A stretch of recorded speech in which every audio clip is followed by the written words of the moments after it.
الحمدللہ وحدہ والصلاۃ والسلام علی من لا نبی بعد۔ سب سے پہلے آصف بھائی کا اور پھر ان کی ٹیم کا اور آپ تمام حضرات کا شکر گزار ہوں۔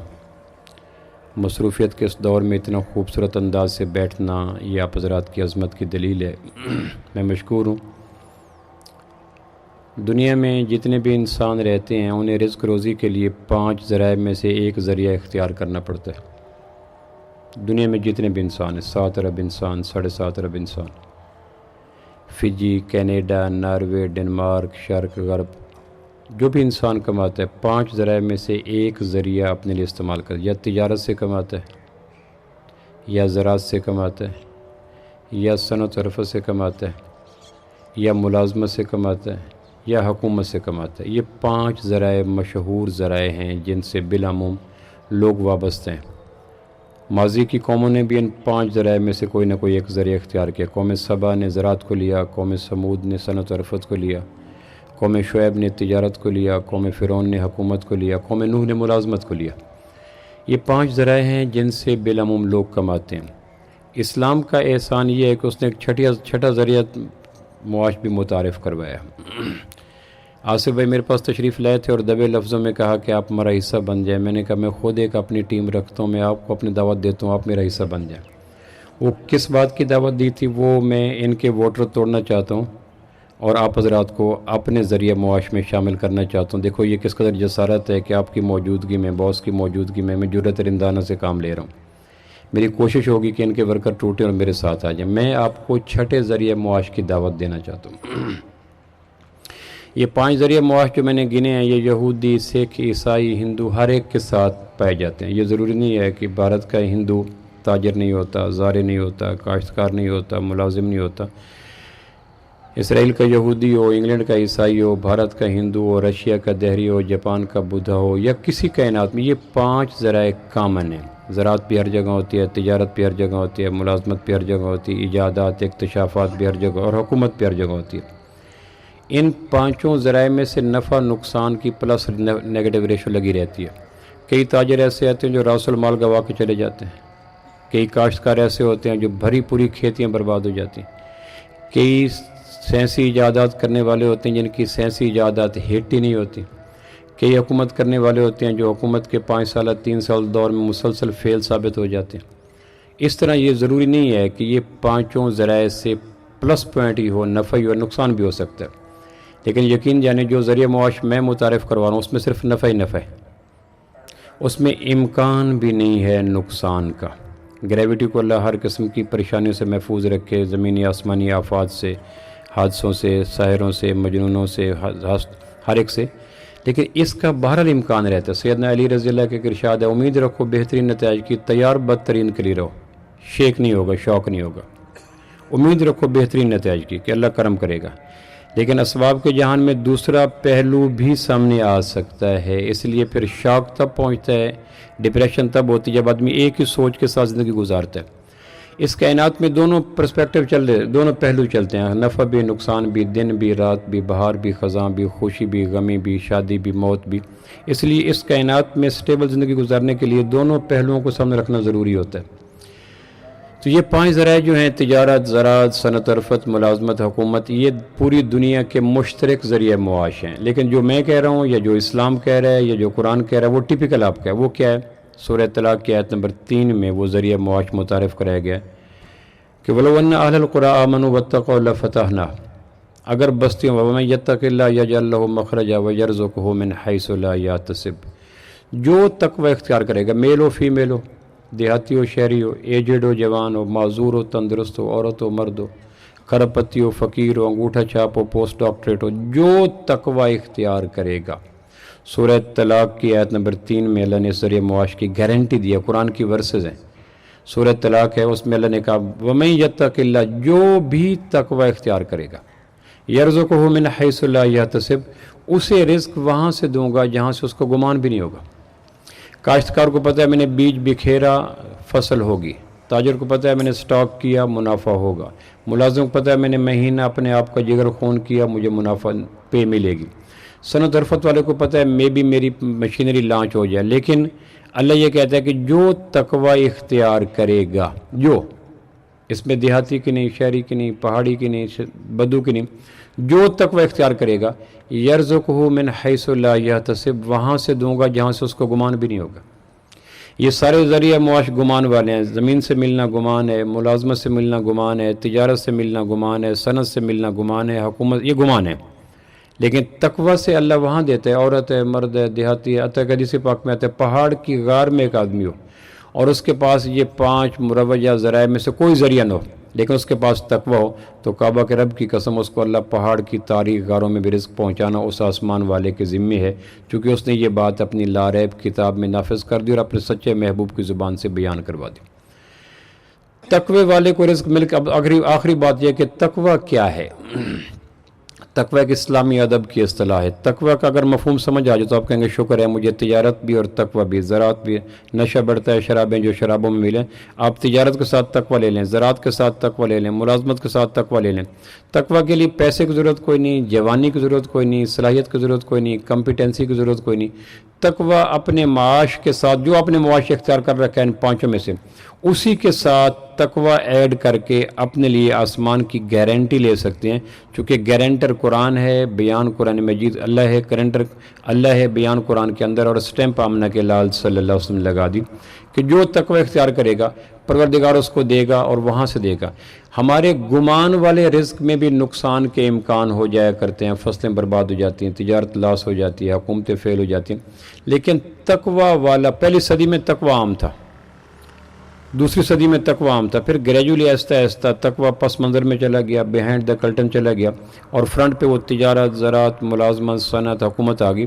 اب آہستہ آہستہ میں اکثر دوستوں سے کہتا ہوں کہ ہم بھی اپنی ایک معاملہ لانچ کر رہے ہیں، جس طرح آصف بھائی اور ان کی ٹیم نے کیا ہوا ہے کہ یہ گریوٹی کے نام پر بہت خوبصورت ہے۔ میرے کچھ دوست ہیں پروفیسر میرے ساتھ تشریف لائے ہیں، ان کو اس بات کا یقین نہیں آ رہا تھا کہ 78 کنال ہے، 78 کنال کے اوپر فیصل آباد کے اوپر اتنا گرینڈ پروجیکٹ بن رہا ہے، باوجود مجھے مرشد کہنے کہ وہ شکی نگاہوں سے دیکھتے تھے کہ یہ کیسے پاسبل ہے، حالانکہ انہیں یقین تھا کہ ہوگا، لیکن پھر میں نے ان کا اس شک کو توڑنے کے لیے میں نے آصف بھائی سے رابطہ کیا، انہوں نے پھر آپ حضرات کو دعوت دی، آپ حضرات تشریف لائے، تو ان کو شک تھا کہ فیصل آباد جیسے ایک علاقے میں اتنے بڑے وسیع و عریض زمین کے اوپر اتنا بڑا گرینڈ قسم کا سسٹم چل رہا ہے۔ خیر میں یہ عرض کر رہا تھا کہ تقوی کیا ہے، چونکہ تقوی کے ساتھ رزق کا وہاں سے ملنے کا گمان ہے جہاں سے گمان نہیں ہوتا۔ تو تقوی کیا ہے؟ تو قرآن مجید اور حدیث اصطلاح میں تقوی کہتے ہیں گناہ کو اس لیے چھوڑنا کہ اللہ دیکھ رہا ہے، بس سفیشینٹ۔ گناہ کو اس لیے چھوڑنا، گناہ آنکھوں سے ہوتا ہے، کانوں سے، ہاتھ سے ہوتا ہے، زبان سے، خیالات سے ہوتا ہے، جذبات سے، اعتقادات سے ہوتا ہے، گھر میں ہوتا ہے، باہر ہوتا ہے، دفتر ہوتا ہے، دکان ہوتا ہے، خلوت میں ہوتا ہے، معاملات میں، معاشرت میں۔ گناہ کی چھوٹی چھوٹی ریز اور شعاع نکلتی رہتی ہیں۔ کسی گناہ کو چھوڑتے ہیں بیوی دیکھ رہی ہے، گناہ کو چھوڑتے ہیں افسر دیکھ رہے ہیں، گناہ کو چھوڑتے ہیں کیمرہ دیکھ رہا ہے، گناہ کو چھوڑتے ہیں دوست دیکھ رہا ہے، گناہ کو چھوڑتے ہیں والد دیکھ رہا ہے۔ یہ سارے گناہ کے چھوڑنے کے انسینٹیو اور بنیادیں ہیں، لیکن ان بنیادوں پہ چھوڑا جانا والا گناہ تقوی نہیں کہلاتا۔ تقوی وہ کہلاتا ہے کہ مجھے اللہ دیکھ رہا ہے، اس بنیاد پہ کسی گناہ کو چھوڑنا آدمی جو کر لے گا۔ اور میرا خیال ہے معصوم انبیاء علیہ السلام کے نزدیک، مسلمانوں کے نزدیک انبیاء کے علاوہ معصوم کوئی نہیں، مور اور لیس میرے اور آپ سے کوئی نہ کوئی غلطی لغزش ہوتی رہتی ہے۔ شعوری طور پر جب غلطی آنکھ کر رہی ہو اور یہ کان، ہاتھ کر رہا ہو یا زبان، دماغ کر رہا ہو یا جذبے، ہاتھ کسی حوالے سے غلطی ہو رہی ہو، اور پھر یہ سوچیں کہ مجھے اللہ واچ کر رہا ہے، اللہ مانیٹرنگ کر رہا ہے، اللہ کی نگاہیں میرے اوپر ہیں، آڈیو ویڈیو بن رہی ہے، حساس قسم کا نظام چل رہا ہے، فرشتے اس کو دیکھ رہے ہیں، اللہ اس کو لانچ کر رہا ہے، اللہ مجھے دیکھ رہا ہے، میں یہ آنکھ کے ذریعے ہونے والا گناہ یا ہاتھ کے ذریعے اس کو چھوڑ دیتا ہوں، اس کو تقوی کہتے ہیں۔ اور میرا نہیں گمان کہ ایک آدمی جو دیہات میں چل رہا ہے اس کو بھی تقوی کرنے کا موقع مل جاتا ہے، شہر والوں کو مل جاتا ہے، آپ کو مل جاتا ہے۔ کسی موقع پہ ایسا نظر آ گیا کہ مجھے کوئی دیکھ رہا ہے اور میں غلط کام کر رہا ہوں۔ دنیا کے ہر انسان کو ہم بائی پاس کر سکتے ہیں، لیکن اللہ کی ذات کو ہم بائی پاس کر نہیں کر سکتے۔ قرآن مجید میں آتا ہے فَمَن يَعْمَلْ مِثْقَالَ ذَرَّةٍ خَيْرًا يَرَهُ۔ تم ذرہ بھی گڑبڑ کرو۔ ذرہ کس کو کہتے ہیں؟ میرے گھر میں ایک تیونس کے مہمان آئے ہوئے تھے عرب، میں نے ان سے پوچھا یہ عربی کا لبانہ لفظ ہے ذرہ، فَمَن يَعْمَلْ مِثْقَالَ ذَرَّةٍ خَيْرًا يَرَهُ وَمَن يَعْمَلْ مِثْقَالَ ذَرَّةٍ شَرًّا يَرَهُ۔ جو ذرہ بھی گڑبڑ کرے گا ہم اس کا ریکارڈ لے آئیں گے، جو ذرہ بھی ٹھیک کرے گا ہم اس کو بھی قیامت والے دن فزیکل دکھا دیں گے۔ تو ذرہ کس کو کہتے ہیں؟ تو وہ کہنے لگے ذرہ کہتے ہیں سرخ رنگ کی چیونٹی کو۔ ہمارے یہاں چیونٹی پائی جاتی ہیں، ایک بلیک کلر کی ہوتی ہے، ایک ریڈش کلر کی ہوتی ہے۔ ریڈش کلر کی چیونٹی سائز میں چھوٹی ہوتی ہے کمپیریٹیولی بلیک کلر کی چیونٹی کے، تو وہ جو سرخ رنگ کی چیونٹی ہے اس کو عربی میں ذرہ کہتے ہیں۔ تو قرآن کہتا ہے تم اگر ذرہ کے برابر بھی آنکھ سے یا ہاتھ سے زبان سے یا خیال سے گڑبڑ کرو گے تمہارا خالق اس کو دیکھتا ہے۔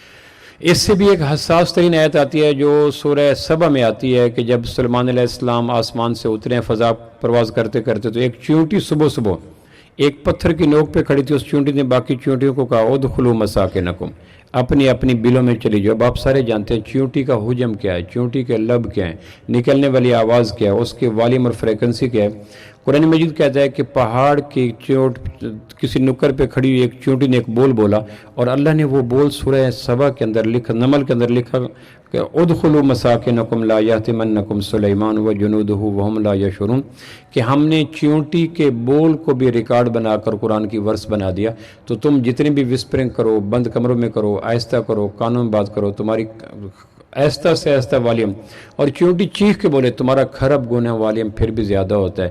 تو جو خلاق کائنات چیونٹی کے بول کو پرنٹ لے لیتا ہے، میں جتنا بھی چھپ کے کروں۔ اور پھر اگلی بات جو اس سے بھی حیران کو نہیں آصف بھائی، وہ یہ ہے کہ قرآن نے کہا قالت نملۃ یا ایھا، ایک فیمیل چیونٹی نے کہا، یعنی اس چیونٹی کی جینڈر کا ذکر کیا کہ وہ چیونٹی میل تھی یا فیمیل تھی۔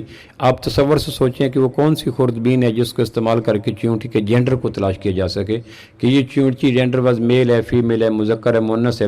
قرآن مجید کا یہ ذکر کرنے کی کیا ضرورت تھی کہ ایک کہا ایک مؤنث چیونٹی نے، اب مؤنث ہو یا مذکر اس نے کہا، جو کہا وہ اللہ نے ہائی لائٹ کر دیا، اپنی اپنی بلوں میں داخل ہو جاؤ۔ سلیمان کے لشکر گھوڑوں کے اوپر چلتے ہو، تمہیں پاؤں کے نیچے پامال کر کے تمہیں ختم نہ کر دے۔ یہ ایک سینٹنس تھا جو چیونٹی نے بولا، مقصود وہ سینٹنس تھا، لیکن اللہ نے چیونٹی کی جینڈر کو ہائی لائٹ کیوں کیا کہ وہ چیونٹی مذکر تھی مؤنث تھی؟ تو اللہ یہ بتلانا چاہتا ہے کہ جو اللہ چیونٹی کے مذکر مؤنث ہونے کو جانتا ہے، تمہاری کون سی حرکت اس سے چھپ سکتی ہے؟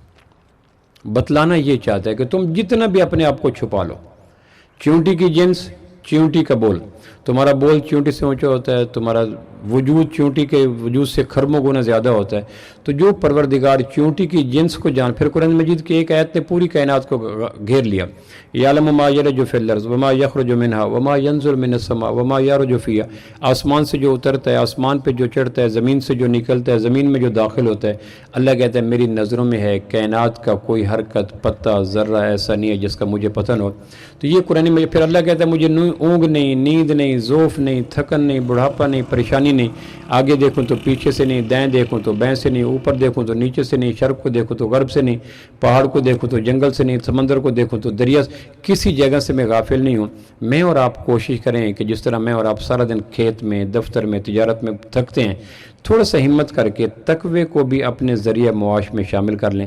کعبہ کے رب کی قسم اللہ وہ برکتیں دے گا، اور برکت اس چیز کو کہتے ہیں جو چیز مقدار میں تھوڑی ہو، استعمال میں بڑھ جائے۔ آپ نے دیکھا ہوگا بھیڑ بکریاں، بھیڑیں سال میں 2 بچے دیتی ہیں، اور روزانہ بھیڑیں کتنی ذبح ہوتی ہیں، لے کتنے ذبح ہوتے ہیں میں اور آپ جانتے ہیں، لیکن اس کی سال کے بعد پروڈکشن کیا ہوتی ہے؟ 2 لے یا 1 لیلا سال کے بعد دیتا ہے۔ روزانہ لاکھوں کے اعتبار سے 6 براعظم کا 250 ملکوں میں لے بکرے بھیڑ کھائے جاتی ہیں، اس کے باوجود ان کے ریوڑ ملتے ہیں، چونکہ برکت کبھی ختم نہیں ہوتی، برکت مقدار میں کم ہوتی ہے، استعمال میں بڑھ جاتی ہے۔ اور کتیا اور اس کے بچے 12 14 بچے کتیا ڈیلیور ہوتی ہے تو بچے دے دیتی ہے، اور دنیا کا کوئی قابل ذکر ایسا خطہ نہیں جہاں کتوں کو کھایا جائے یا کتوں کو فارم تیار کیا جائے۔ عمریں ان کی لمبی ہوتی ہے، مرتے آسانی سے نہیں ہیں، لیکن ان کے ریوڑ نظر نہیں آتے، اس لیے کہ برکت حرام میں نہیں ہوتی، برکت حلال میں ہوتی ہے۔ جنگ میں ایک لیکچر دے رہا تھا، اس میں ڈی سی صاحب تھے اور ایس ایس پی صاحب تھے اور سیشن جج تھے، تو میں نے ایک جملہ بولا، وہ جملہ آپ کے ہاں بھی بول دیتا ہوں، وہ یہ تھا کہ آدمی رزق حرام کو نہیں کھاتا، رزق حرام آدمی کو کھا جاتا ہے۔ اگر یہ جملہ ہمارے اندر داخل ہو جائے، آدمی رزق حرام کو نہیں کھاتا، رزق حرام آدمی کو کھا جاتا ہے، اس کی صحت کو، اس کے سکون کو، اس کی اولاد کو، اس کی نیکی کو، اس کی طہارت کو، اس کی پاکیزگی کو، اس کے فیوچر کو، اور اس کی ہر چیز کو کھا جاتا ہے۔ تو میں اور آپ کوشش کریں کہ جہاں آپ کر رہے ہیں، یہ محنت کر رہے ہیں، دائیں بائیں شر کر گھومتے، اور یہ بہت بڑے ثواب کی بات ہے، آپ لوگوں کو موٹیویٹ کر رہے ہیں، تیار کر رہے ہیں کہ ان کا سرمایہ سیکور ہو جائے، اور پھر ان کے ہاں ایک کام، اس کے ساتھ ساتھ آپ اپنی زندگی میں تقوی کو لیں۔ اگر تقوی آ گیا، اور تقوی کی آخری بات میں نے گزشتہ لیکچر میں بھی عرض کی تھی، پھر اس کو ریپیٹ کر دیتا ہوں کہ ابن عمر رضی اللہ کہتے ہیں میرا نفلی روزہ تھا، اور ایک بچہ شام کے وقت، مجھے شام ہوگی، پہاڑ کے دامن میں، میرے پاس افطاری کی کوئی چیز نہیں تھی، ایک بچہ بکری چرا رہا تھا، میں نے کہا مجھے تھوڑا سا دودھ دو، اس نے کہا میں چرواہا ہوں، مالک نہیں ہوں، میرے ذمہ بھیڑ بکریوں کو بینیفٹ دینا ہے، بھیڑ بکریوں سے دودھ، کھال، گوشت مدینے میں مالک ہے وہ لیتا ہے۔ تو میں نے کہا تم کتنے پیسے لیتے ہو؟ اس نے کہا چرانے کتنے پیسے لیتے ہو؟ کہ تم کیوں کام کرتے ہو؟ کہ میں یتیم بچہ ہوں اور باپ فوت ہو گیا، اور مجھے بچپنا قربان کر کے پہاڑوں کے بیچ میں آ کے ننگے پاؤں بکریاں چرا کے اپنے شام کے کچن کا دھواں نکالنا پڑتا ہے۔ تو میں نے کہا تمہیں کتنے پیسے ملتے ہیں؟ تو اس نے نامنل سے بتایا کہ اتنی اماؤنٹ مجھے ملتی ہے اس بکریوں کے چرانے کی۔ تو میں نے کہا جس مالک کا نام لے رہے وہ کہاں ہے؟ کہنے کہ مدینہ میں ہے۔ میں نے کہا وادیوں میں شام سر شام ہو جاتی ہے، اندھیرا جلدی آ جاتا ہے، اور یہ بتاؤ کبھی بھیڑ اور بھیڑیے کا حادثہ پہاڑوں کے دامن میں ہوا ہے؟ کہنے لگے ہو جاتا ہے۔ تو کہنے لگے مالک کو کہنا بھیڑ کو بھیڑیا لے گیا، مجھے بھیڑ دے دو، پہلے دودھ نکال کے پئیں گے، پھر سبزی بنا کے کھائیں گے، پھر کھال تمہیں دوں گا، پھر بھیڑ کے تمہیں پیسے بھی دوں گا۔ کسی کو روحانی طور پر کڈنیپ کرنے کے لیے جو بھی پتے پھینکے جا سکتے ہیں وہ سارے پتے ابن عمر نے پہاڑ کے بیچ میں بکری چرانے والے ایک بچے کے سامنے پھینکے۔ عالم تصور میں سجی کا گوشت، دودھ کی دھاریں، پیسہ، کھال اور سارا کچھ، اور پھر بتانے کے بتا دیا کہ بھیڑ کو بھیڑیا لے گیا اور مالک مدینہ میں، اور وادیوں میں سر شام شام ہو جاتی ہے، تو تم کہہ دینا۔ تو یہ ساری چیزیں بتانے کے بعد میں نے اس کے چہرے پہ سوالیہ آنکھیں گاڑی، تو اس بچے نے بڑی معصومیت کے ساتھ کہا فَإِنَ اللہ، پھر اللہ کہاں گیا؟ یہ ہے تقوی، پھر اللہ کہاں گیا؟ ابن عمر رضی اللہ باقی زندگی میں اس لفظ کو ریپیٹ کیا اور کہا کرتے تھے وہ لذت آتی ہے مجھے، کہ اس بچے نے پہاڑ کے دامن میں اللہ کے ہونے کے وجود کا جو ایک تصور اور کانسیپٹ دیا تھا، ابن عمر اس لذت کو لے کر پوری عمر دہراتے رہے۔ تو فَإِنَ اللہ آپ کے پاس بھی ہے، میرے پاس بھی ہے، اس کا آخرت میں تو فائدہ پلس پوائنٹ ہے سو ہے، لیکن ایک فائدہ یہ بھی ہے کہ ہمارے رزق میں برکت آ جائے گی، رزق ایسا اللہ اس میں برکت دے گا کہ اس کو پھر تھانوں میں، حوالاتوں میں، کچہریوں میں، مقدموں میں، پریشانیوں میں، بیماریوں میں، ڈاکوں میں ڈکے اللہ بچا لے گا۔ رزق حلال کا ایک پلس پوائنٹ یہ ہوتا ہے کہ اللہ اس کو اللیگل راستوں پہ ضائع نہیں کرتا، رزق حلال والوں کے درمیان میں اللہ پاک فضولیات کے شوق پیدا نہیں کرتا۔ تو آپ حضرات کو میں پھر ایک دفعہ شکریہ ادا کرنا چاہتا ہوں، آصف بھائی کا بھی، آپ کا بھی، مجھے بڑی خوشی ہوئی۔ مجھے مشرق مغرب میں جانا پڑتا لیکچر دیں، لیکن یقین جانے بغیر کسی یعنی تکلف کے اور تصنع کے، جو مجھے خوشی آپ حضرات سے گفتگو کر کے آج ہو رہی ہے، ریئر جگہ پہ ایسی ہوتی ہے چونکہ سننے والے لوگ ہیں اور بڑے غور سے سن رہے ہیں، اور بڑی بات یہ ہے کہ کرسیاں بھی سیدھی ہو گئی ہیں، اور بڑی بات یہ ہے کہ موبائل بھی بند ہو گئے ہیں، اور بڑی بات یہ ہے کہ کھجلی بھی نہیں ہوئی، اور بڑی بات یہ ہے کہ پاور آف موبائل کو، سکرین کو دیکھنے کا ایک ذوق بھی پیدا نہیں ہوا۔ یہ کتنی مشکل کام ہے جو آپ حضرات نے کیا، میں آپ کا مشکور ہوں، اور آپ نے وقت دیا چونکہ عصر کی نماز کا وقت بھی قریب ہے۔ اپنی زندگی میں تقوی کو لانے کی کوشش کریں کہ اللہ دیکھ رہا ہے۔ اور آخری بات عرض کر دوں، کسی نیکی کو اللہ کی بجائے غیر اللہ کے لیے کرنا گناہ ہے۔ پوچھا گیا جہنم کا افتتاح کیس سے ہوگا؟ کہ شہید کے وجود سے۔ کہ شہید کے وجود سے دوزخ بھڑکائی جائے گی؟ کہ وہ شہید جس نے میدان جنگ میں بھی اترا، میدان کارزار میں بھی اترا، تیر تلوار بھی لی، لیکن نیت یہ تھی کہ لوگ واہ واہ کہیں گے، نیکی تھی لیکن انٹینشنلی نیت غیر اللہ کی بجائے غیر اللہ کی ہوگی، تو وہ شہادت گناہ بن گئی، سخاوت گناہ بن گئی، قرات گناہ بن گئے، علم گناہ بن گیا۔ کہ نیکی وہ نیکی ہے جس کی نیت اللہ کی ہو، بعین ہی گناہ چھوڑنا وہ اللہ کے ہاں معتبر ہے جس گناہ کے چھوڑنے کی بنیاد اللہ ہو۔ باپ کے ڈر پہ گناہ چھوڑنا یہ گناہ سے بڑا گناہ ہے، گناہ سے بڑا گناہ ہے اللہ کے علاوہ کسی اور بنیاد پہ گناہ چھوڑنا۔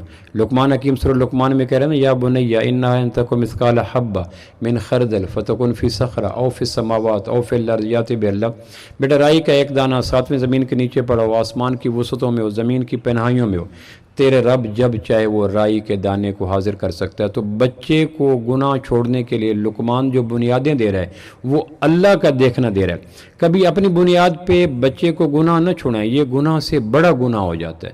بچہ شراب پی رہا ہے، علماء نے لکھا ہے کہ ایک آدمی شراب پی رہا ہے بند کمرے کے اندر، اچانک دروازے کے دونوں پٹ کھل گئے اور وہ اس کا ایسا وجود کانپ گیا اور شاخ بید کی طرح کانپنے لگا، ہلدی کی طرح ایسے پیلا ہو گیا، اور اس نے جلدی سے ہاتھ میں شراب کی بوتل پھینک دی۔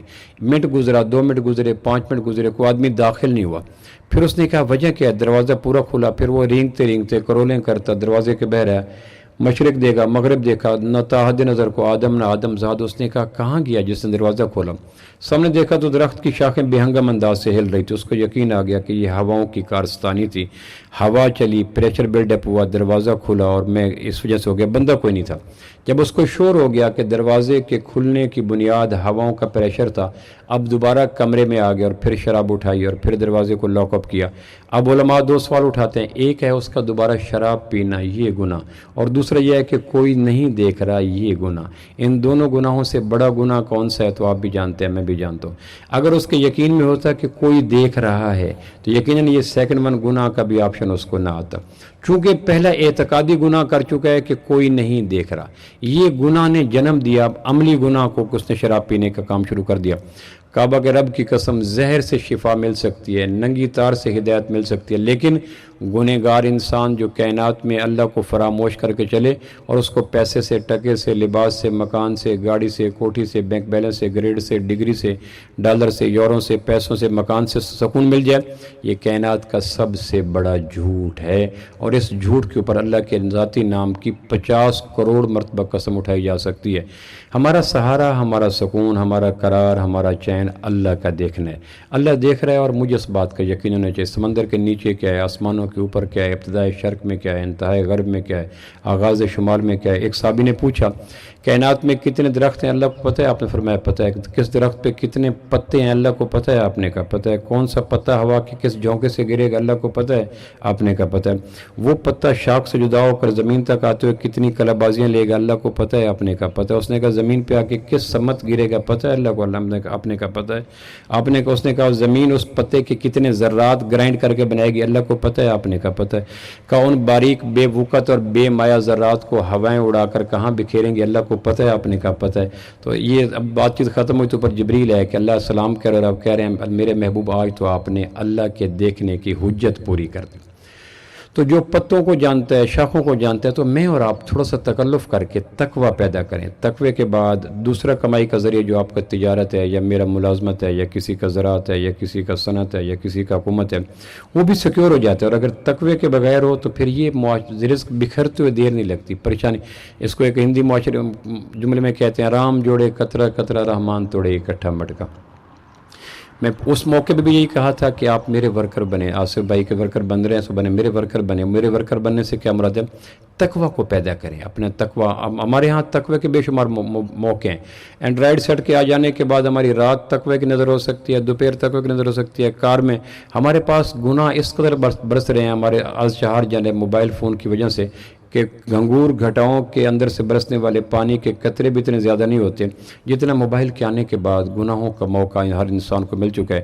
مٹھی کے اندر پوری کائنات بند ہے، ایک دنیا گلوبل ویلیج بن چکی ہے۔ تو آپ آہستہ آہستہ اس میں ہیں، ایٹ ونس نہ ہیں۔ جیسے ایٹ ونس آئیں گے تو پھر دیر تک نہیں چل سکتے، گریجولی ہیں۔ ایک آج کوشش کریں کہ آج میں نے آنکھ سے گناہ نہیں کرنا، کان سے نہیں کرنا، ہاتھ سے نہیں کرنا، تدریجاً چلیں۔ اور حضرت عمر رضی اللہ کہا کرتے تھے کہ اللہ میرے جسم کا کوئی عضو تیری نافرمانی کرے تو اس کو بیکار کر دینا، اس کو بیکار کر دینا، مفلوج کر دینا، پیرالائز کر دینا۔